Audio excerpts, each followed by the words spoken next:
Oi pessoal, tudo bom? Hoje eu vim falar para vocês sobre o conceito hoje que está embasando toda a minha mudança, que é o conceito sobre saúde integrativa. Hoje eu consigo observar que existem vários profissionais da área da saúde que usam muito esse conceito de saúde integrativa e que a ideia é de atender o paciente de forma integrada. Só que quando eu questiono esses profissionais sobre o que é a saúde integrativa, quais são os pilares que envolvem a saúde integrativa, eles não conseguem muito bem me explicar de uma forma prática e funcional. E nos meus anos de estudo e observando todas as coisas que eu fiz e várias técnicas e vários livros que eu li, eu consegui ver uma forma prática, funcional de entender tanto a saúde integrativa quanto as técnicas que a gente utiliza e ver aonde essas técnicas atuam na saúde integrativa. Eu já estou aqui para apresentar para vocês quais são esses conceitos.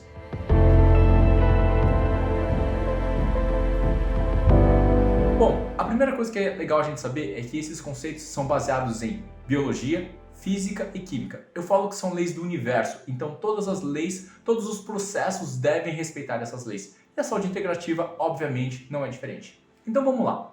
Quais são os pilares então? Quais são as bases que envolvem o conceito da saúde integrativa que eu desenvolvi?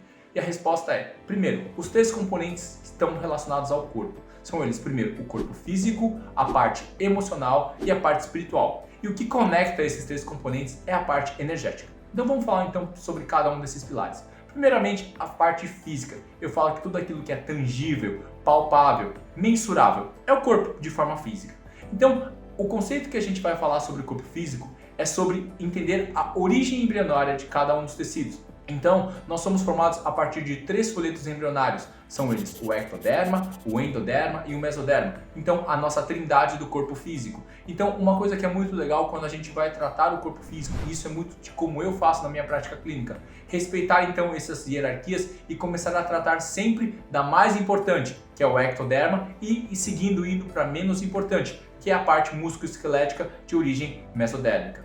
Falando agora do sistema emocional. Quando a gente fala então do pilar emocional, a gente vai dividir ele em três partes também, em consciente, subconsciente e inconsciente. Vamos explicar de uma forma mais prática. O consciente é a sua mente consciente, é isso que você pensa, que você usa no seu dia a dia. Só que na verdade isso é só 5% da sua tomada de decisão e os outros 95% são do seu subconsciente, que justamente é o que processa as informações que vêm do seu inconsciente, que é onde tem todas as suas memórias, que são tanto conscientes quanto inconscientes. Um exemplo prático. Quando eu falo para vocês, pensa numa cor que você mais gosta, você vai pensar numa cor. E a minha pergunta é, de onde você tirou essa resposta?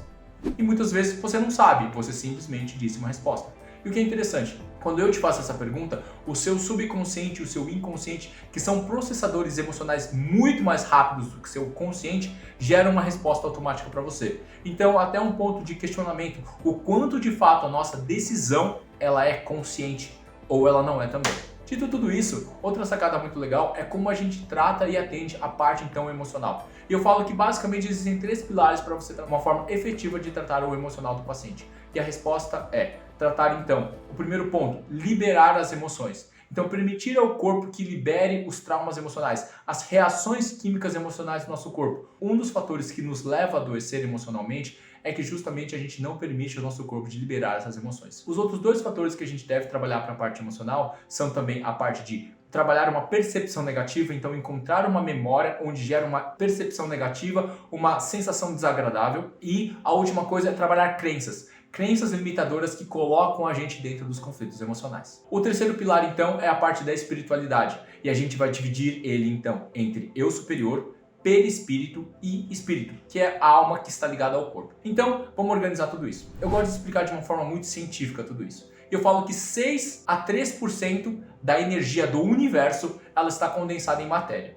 E os outros 94, 93% da energia do universo ela está em não matéria, então em energia. Sendo que dessas energias, 70% elas são de energia escura, que é uma energia que a ciência não sabe o que é, de onde vem e como funciona.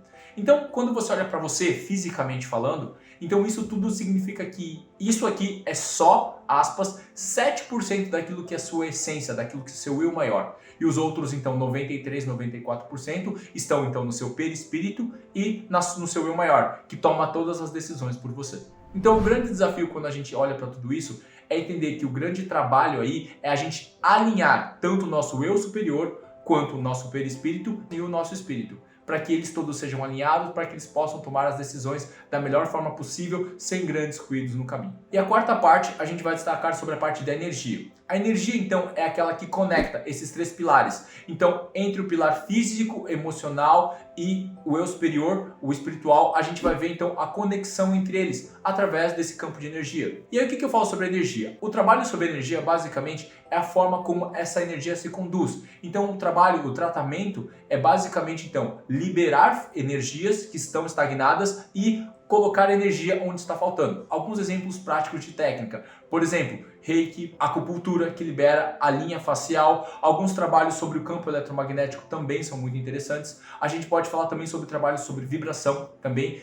Trabalham sobre o campo da energia, otimizando o funcionamento e o fluxo da energia como um todo. E a última parte, então, que completa tudo isso é o ambiente. Por quê? Esse corpo, ele não está no espaço, ele está num lugar. E o lugar é o ambiente. Então, quando a gente fala do ambiente, a gente vai pensar em basicamente três coisas. Basicamente, alimentação. A gente também vai falar de poluição em todo o ambiente, como poluição não só sonora, alimentar, respiratória, mas também eletromagnética. E também a parte de geobiologia, Feng Shui, que é a energia própria do ambiente que vem da Terra, que influencia na gente. Então, o grande trabalho sobre esse campo é justamente limpar esse sistema para que ele seja o menos nocivo possível e traga harmonia e otimize o bom funcionamento do corpo. Eu gosto de dizer que dentro dos estudos de epigenética, de fenótipo, então que o ambiente hoje, ele domina em 80% e 20% ele é genético. Então o ambiente é um fator extremamente importante de como a gente se relaciona com todo o resto. Essa é a base do conceito hoje do meu trabalho e a ideia é justamente divulgar isso